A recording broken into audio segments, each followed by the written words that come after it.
tous et bienvenue encore à 5 minutes dans la Bible.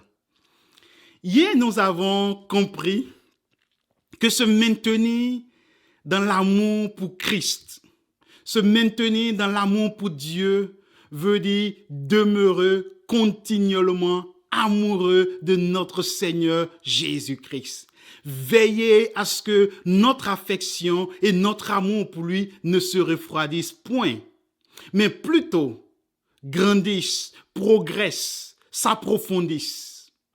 Et aujourd'hui, il s'agit de découvrir comment nous pouvons maintenir et préserver notre amour pour le Seigneur.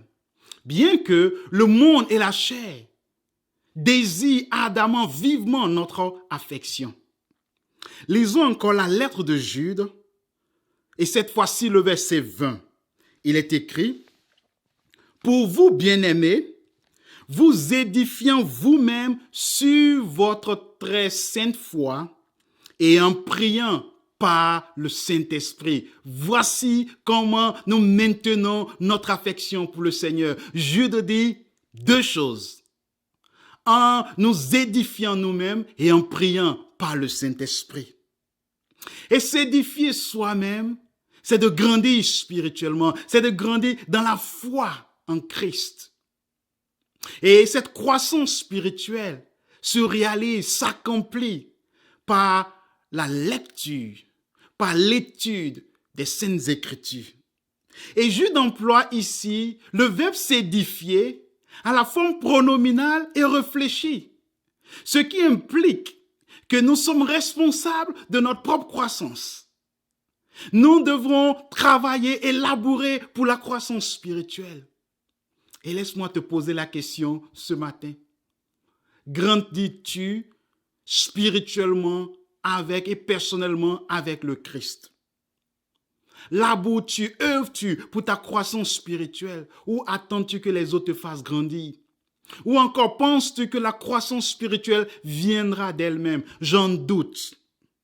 En effet, Paul écrit et dit aux Éphésiens, dans sa rencontre avec les anciens d'Éphésiens, en Actes des Apôtres, chapitre 20, verset 32, « Et maintenant, je vous recommande à Dieu et à la parole de sa grâce, qui est capable de vous édifier. » Et comme Paul ce matin, je veux t'encourager à te donner entièrement à la parole de la grâce de Dieu qui peut te faire grandir dans la foi et l'amour pour Christ.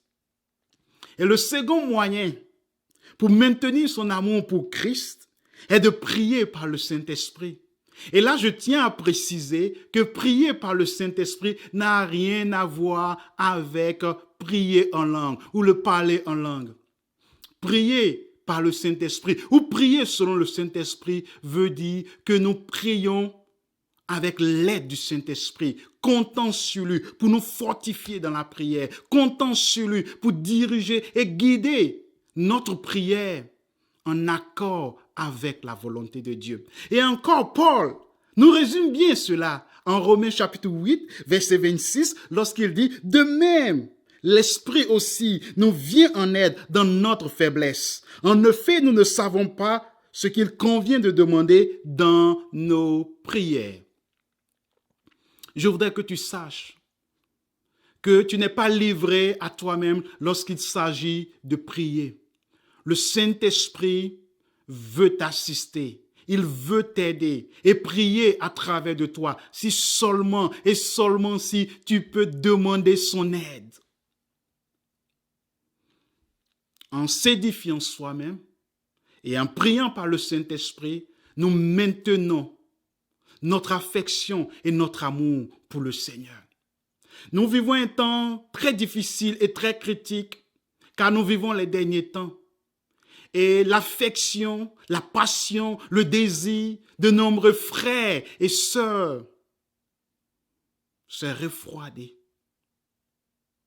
Et si tel est le cas pour toi, sache que tu peux réanimer la flamme d'amour pour le Seigneur et maintenir cette flamme en te consacrant et persévérant dans l'étude de la parole de grâce et la prière avec l'assistance du Saint-Esprit.